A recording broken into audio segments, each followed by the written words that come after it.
Hey folks, welcome to the game of the day from day 5 of the 2024 St. Louis Rapid and Blitz. This was the final day of the tournament, the second day of Blitz. And for today's video, I've chosen the game between Hikaru Nakamura against Nepomniachtchi, which I thought was a very, very well played game by Hikaru. This was the final day of Blitz, and so there's lots of very exciting, very dramatic games with tons and tons of mistakes and turnarounds. This game I thought was actually quite clean and at a very high level, and also very, very instructive. So it starts off with e4, c5, and f4. The direct kind of Grand Prix approach from Hikaru. D5 is the response from Nepo. This has long been considered one of the best ways for Black to challenge this opening theoretically, just immediately striking in the center. Bishop b5 check, bishop d7, trades, and d3. And it seems like Hikaru wasn't really looking for a big edge out of this opening. He is already letting Black go for this endgame with de4 and queen takes d1 if Black wants, which maybe is a little bit unpleasant, but of course Black is also very comfortable here with moves like e6, knight c6, and so on. So knight c6, knight f3. Here Nepo decides to take. Once again, e6 would be totally fine for Black. We get a pretty normal Sicilian kind of position. But takes, queen d1, king takes d1, knight f6. We end up in this endgame. And maybe White can argue for a slight pull because he's going to play c3 and put the king on c2.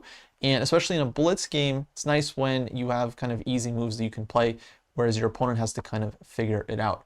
So Nepo goes g6, and for a while here, I think he plays absolutely fine. g3, e5, very energetic approach. If White takes this pawn with the pawn or the knight, then eventually Black is going to get knight to g4 and win back the pawn because of threats of knight f2, knight e3, and so on.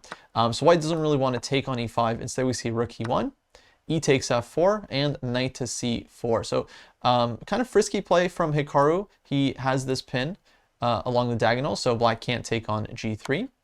Black castles queenside with check, king to c2, and now knight to e8, probably a mistake from Nepo. I think g5 here was the computer's choice, or possibly king to c7. g5 is a bit of an ugly move to make because if White takes this one, g takes f4, of course the structure is quite ugly. White will get e5, but it is an extra pawn for Black, so would have been about equal still there. After knight e8, Hikaru takes back on f4, takes gf4. Now White's pawns in the center are definitely quite nice. So knight to d6, this is Nepo's idea to trade off the knight on c4, but White takes, and the problem for Black is really the knight on c6 is dominated by the pawn on c3. So now Hikaru goes rook to d1. The engines liked e5 a bit more with the idea of knight d2 and then bringing the other knight to e4, e4 or c4. But instead he goes rook d1, which also natural, takes, and now f6, probably a very serious mistake by Nepo. I think rook to e8 here would have kept the game still balanced. Maybe White is a tiny bit better, or has a small plus after e5. Because after f6, Hikaru pounces with rook to d5, hitting the pawn on c5. And the problem for Black is that if he goes b6, well, then he has to deal with rook to d6 with an unfortunate double attack, and White wins a pawn. So rook d5, Nepo goes rook e8, but now knight d2, just defending this one. And once again, if b6, then there's rook to d6 here. Now apparently Black could have played the move rook f8, as pointed out by the computer, but this is a really difficult resource to see in a blitz game where you're just making every move on seconds. But this one was possible where White can take, well, if White takes the knight, then king d7, Black is winning the exchange and is in fact winning this position.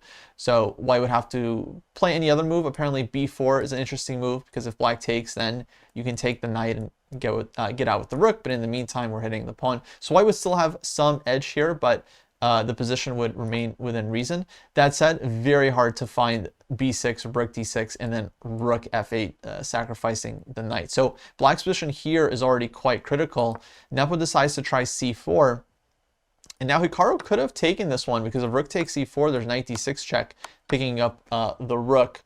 And then he would have a clear extra pawn, but he decides to start with rook to d6. Nothing wrong with that either, hitting the pawn on f6. But now Nepo goes f5, and here Hikaru does have to find a very critical resource, which he does spot quite nicely, and that is knight takes c4.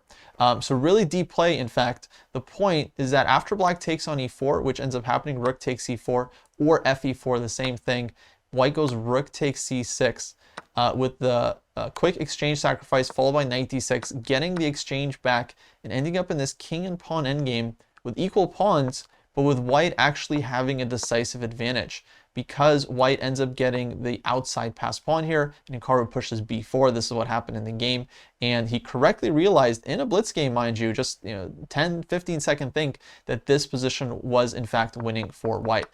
So really fantastic find. Rook d6, f5, and then knight takes c4 here. Same thing after fe. White would take on c6, play knight d6 to get the exchange back, and then this is an even worse version for black because here white's king just immediately picks up the pawn on e4. So Nepo takes on e4. There's not really much else he can do. He could play king c7. Maybe this would have been actually more stubborn objectively. White can play e5, for example, with a very healthy extra pawn. And then something like g5 is what the engine gives, but rook h6, and white is still very much in control. So Nepo does go for the king and pawn endgame just to see if it is in fact winning for white, because you never know. Sometimes things can go wrong. But after b4 here, it really was just straightforward for Hikaru. The plan is c4, a4, and eventually c5 and b5, just breaking through and creating a pass pawn on the queen side. Black's king can't stay on f5 forever. Eventually, he'll have to go deal with that pawn, and then white can take this one and win on the king side. So Nepo tries h6 here, looking for some king side counterplay with g5, g takes f4. There's different ways to win. The engine thinks everything here is basically winning for white. He can push on the queen side, or he can start with h4, which is Hikaru's move. Now this does allow king to g4 with some counterplay, but Hikaru had figured out that actually black is not in time here. c4, not the only winning move. White could also take here first, but c4 is actually faster. White doesn't have to take this pawn. King takes h4, and now c5.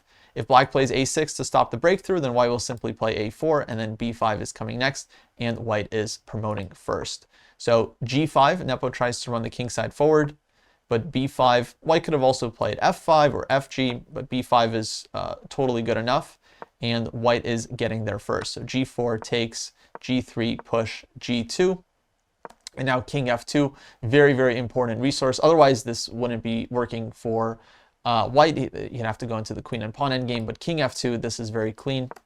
Nepo tried king h3 here, but Hikaru queens first, king to h2, queen to g4, e3 check.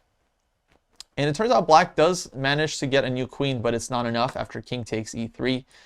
If black promotes to a queen, then white would certainly trade queens and then push his c-pawn, and of course white gets the second queen much sooner than black does, so this would be completely winning for white. Nepo instead promoted to a knight and then immediately resigned as a little joke. Yeah, that was the finish to what I believe was a very, very well played technical game from Hikaru. I think this would be a high level game if it was played in rapid or classical, but in blitz it seems like yeah, Hikaru definitely found his form on this final day. So folks, that wraps up for this game of the day series for the St. Louis Rapid and Blitz. Let us know what you thought of it down in the comments below, and until next time, take care.